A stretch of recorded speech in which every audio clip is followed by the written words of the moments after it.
In order to be able to detect and defend against an APT, it's important to know what you should be looking out for. In other words, characteristics that distinguish an APT from your common attacker. In general, there are 8 characteristics that will help you identify an advanced persistent threat, although it's important to note that you may not see all of these characteristics in every threat. Sometimes you'll see advanced attackers, but they are not APTs. Sometimes you'll see APTs, but they won't look like one. Let's go over these characteristics one by one now. The first, they are purposeful with defined objectives.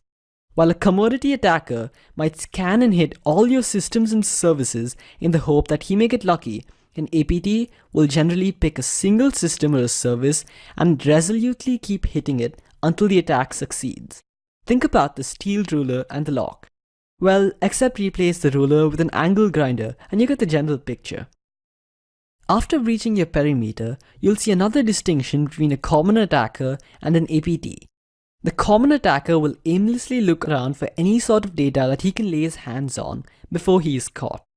On the other hand, with APTs, the aim after cracking the perimeter is to stay hidden and to deepen their hold in the network. We also call this risk tolerance. However, it's important to note that the aim of the attack might not always be to exfiltrate data. In some cases, the aim of the attack might just be to cripple the network or cause massive losses to the organization. You'll also see a very specific aim in their actions. Maybe they're after your passwords, or maybe it's your firm's product designs. These attackers are capable of differentiating between short-term and long-term gains. They won't jump at the sign of any data that they didn't break in looking for in the first place. They know what they're looking for, and they are not likely to get sidetracked by targets that are out of the scope of their well-planned attack. If they want your financial records, they'll do their damn best to get them. The fourth characteristic that you'll see from APTs is their resourcefulness. It's a bit like a maze. Try one path, and if it's blocked, try another. At some point, they'll succeed and you'll have to pick up the pieces. They're also very creative in their attacks. While a normal attacker might use a single vector to break in, these attackers will chain together multiple vectors. A highly successful attack vector might be a phishing attack combined with an unpatched exploit or a 0-day. This is better illustrated with the story. Although this is not the story of an advanced persistent threat, it's interesting because of how the attackers chained together whatever resources they had. There were 2 companies. Let's call them Pineapple and Behemoth. If a user wanted to reset their password for Pineapple, they need to answer a couple of questions and provide the last 4 digits of their credit card. However, the reset process for Behemoth involved giving the user the last 4 digits and asking for the card. Neither of these were security vulnerabilities, but put together, they allowed attackers to compromise the accounts of users belonging to Pineapple. The next thing that you'll see in APTs is a very sophisticated series of attacks. This means attacks on your systems with undisclosed or unpatched exploits or 0-days or through multiple attack vectors. Similar to the previous check, it's worth noting that social engineering is often very effective. We've spoken about this quite a bit while breaking down the term.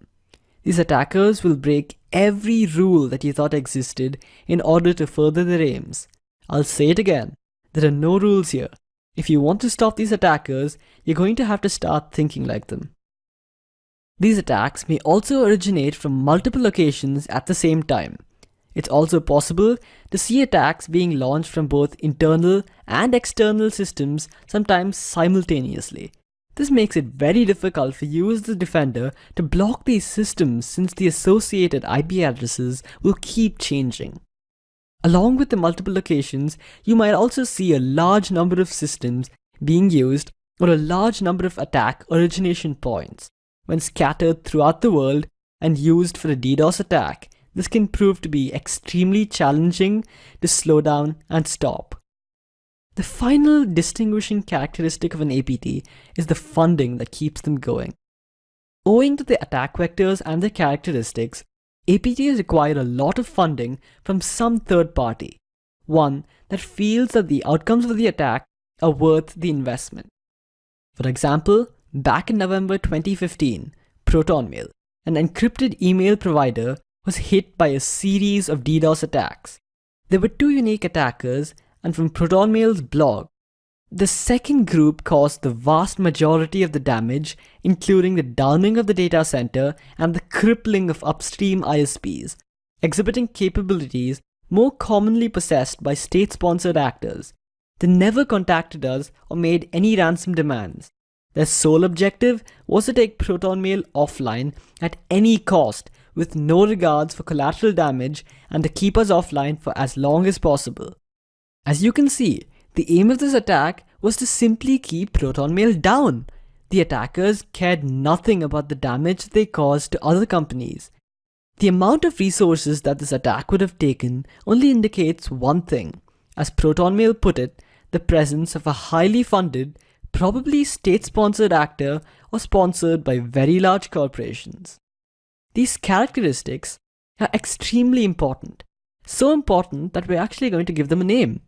We'll call these 8 characteristics the checklist. Yes, I know, I'm not very creative when it comes to names, but I'm going to quickly run through these characteristics again. The actors behind advanced persistent threats are purposeful. They know what they're after.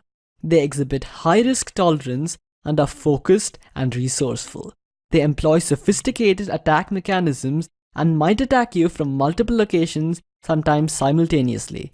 As we saw in the case of the DDoS against ProtonMail, they might also generate huge volumes of traffic. And finally, they are very well funded. Take a moment here. Pause this clip if you need to, and quickly note down these points. They'll be very useful in the later stages of this course and the module, where we attempt to detect and implement defense mechanisms against advanced persistent threats. So far, we've only spoken about what APTs are and their main characteristics.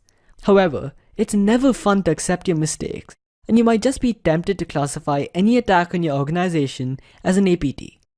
But as we'll see now, this isn't a particularly good idea. Why? Let's get right into it.